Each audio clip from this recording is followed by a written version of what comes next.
Hey church, I hope you're doing well. I'm Kelly Carlson, and today we are in Zechariah 10. And we could see that the Lord is punishing and rebuking the current shepherds of Judah because they are leading the people astray, that they are wandering sheep, oppressed, not being cared for. And so he wants to install a new shepherd for his people and restore his people back to himself. And so we could see that this is pointing towards Jesus as our good shepherd, reconciling us back to God the Father.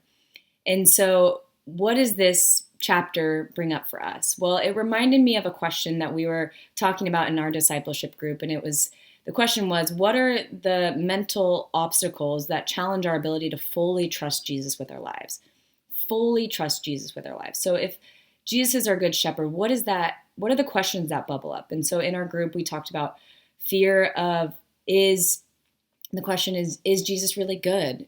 Does he really care for me? Is he trustworthy? Will he do what he says? That are his ways really better than the world's?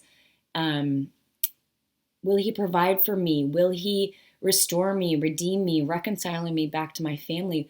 All of these questions bubble up when we are struggling to trust Jesus day to day with our full lives.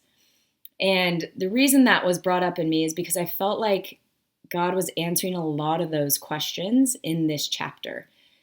In verse 1, he says, "Ask the Lord for rain in the springtime. It is the Lord who sends the thunderstorms. He gives showers of rain to all people."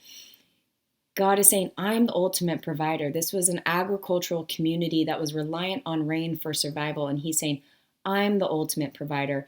I'm the only one who can bring rain, that all provision and source of life is through me. He says in verse 3 that the Lord Almighty will care for his flock, that we have a good shepherd that will care for us, that we are not alone. In verse 5, he says, they will fight because the Lord is with them. Therefore, you don't have to fight anything alone, that he is with you, that he is a good shepherd, that he is for you, that he is trustworthy.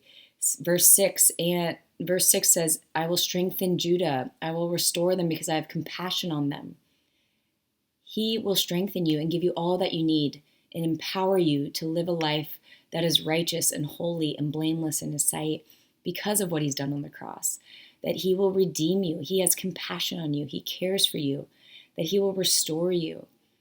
And these are the truths that were highlighted to me in this passage. And I pray that those are an encouragement, a truth that would counter any of those questions or lies that cause us to pull back from trusting Jesus with our full lives. So I pray that those are an encouragement to you today, church, that you are provided for, that he is the ultimate provider, that he cares for you, that he wants the best for you, that he is with you, that he wants to redeem you, he wants to restore you, that he has never forsaken you, he will never leave you. He has the best in store for you, that we have a good shepherd who will lead us into full truth, into full freedom, and reconcile us back to God the Father. Much love, church.